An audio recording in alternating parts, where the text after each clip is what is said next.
Hello, Ndinkem Kakunumitata Nonogwafuma. Hope you're well and you're doing good. So, I want to talk about a few things that we tend to overlook. In a private session, I talked about the analogy of poor man and the beer. This is a very popular analogy if you speak pidgin enough. I'm sure that you must have heard poor man go say beer no dey sweet, or beer no sweet, or poor man go say crayfish na dey sweet pass. So this actually alludes to means and power, because the poor man is going to tell you that beer, say, if I had money, I would never drink beer. That thing where people go they drink, they go they stupid. I'm never going to do that. But the minute the poor man makes enough money to be able to go to a beer parlor, you see them frequenting the beer parlor. So what changed?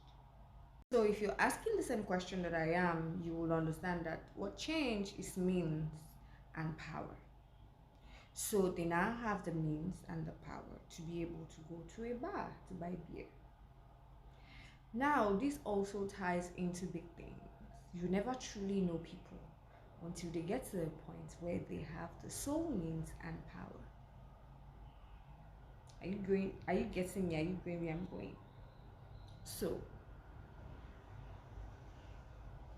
for example, we see people as they are now, whatever, somebody who tells you, why do you eat out a lot, suddenly feels that they've arrived, and then they too start eating out.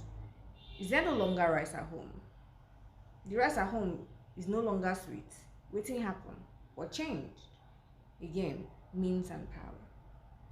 And if you have an older person around you, an elder, this elder is going to spot this on time.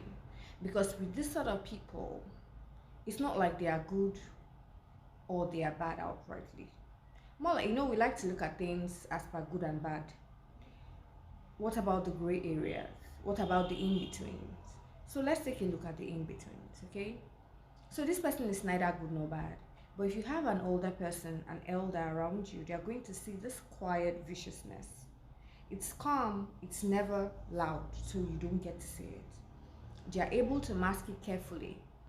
This quiet viciousness is what an elder spots when they tell you, this person, I don't want to see them in this house again.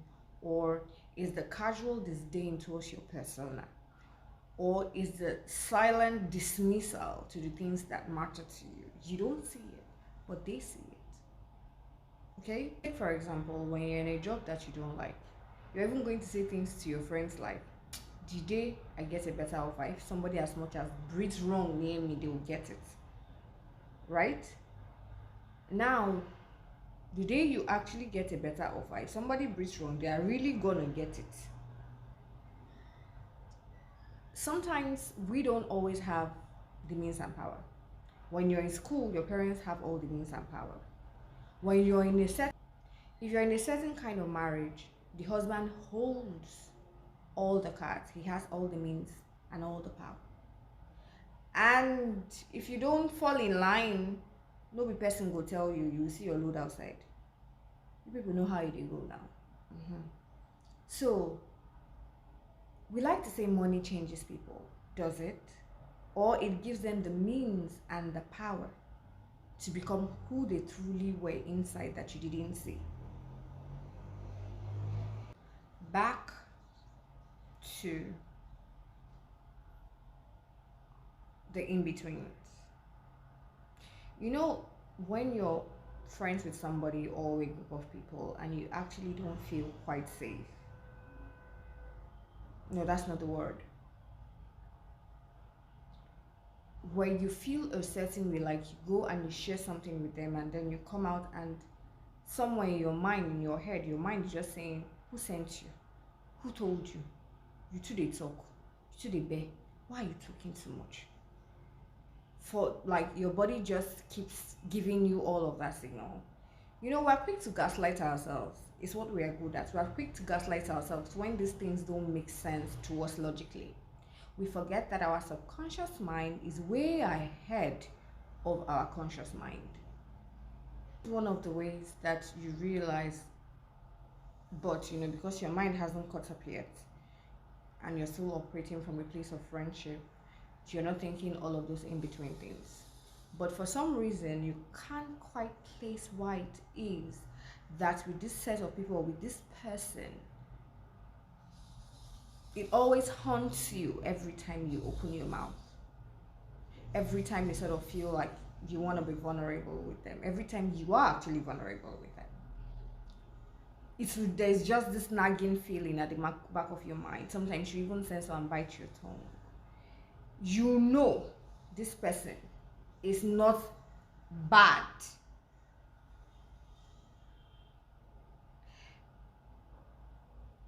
But yes, they do. Yes, as you know, yes, the person be. That's your body's way of telling you. So, with a bad person, you know that the person is bad. You know the markets you're always buying in their hand. You know what to expect. But with a good person, you also know what to expect. You know the kind of market you will buy in their hand. But with this sort of people and person, you never know the kind of market you're going to buy in their hand. Because they're sort of like anywhere belly face. They are neither here nor there. So the thing is, when people have the soul name, you know who they are. When they don't have the soul means to manifest fully in their goodness, wickedness, vileness, whateverness, you might not know on time. That's the point I'm trying to make. Time we can really know the sort of person you are, and you know you're not even performing. Sometimes, you know, we know they know people finish. So there's really not a way to know people finish, because it's what they present to us that we see. But we need to be discerning. We need to notice small things. It's in these small things that we inform our decisions in the sort of friendship we want to be with them. Do we want this person for long term? Do we want this person for now? Also, don't wait until the thing happens to you. In fact, it may not happen to us before we'll have sense. That we're champions of is gaslighting ourselves, our inner subconscious, who is way ahead of our physical wicked mind, into shutting up. So let's not learn hard lessons before we pay attention to what our body, our minds, our subconscious self, our intuition, our higher self, whatever you call it, tells us to jump. When it says jump, we just say how high and get the hell out of that place. Know that you matter, you're enough, and that you're loved. Don't forget to sign up for the Money Mastery course. That's where you learn how to heal your relationship with money. All right? That's how you know how to get out of your own way, so that the money coming to you will come to you. 2023 is a year where we all make a lot of money. Okay? This is the year that we manifest as all manifestors should, and live in abundance, work less, make more.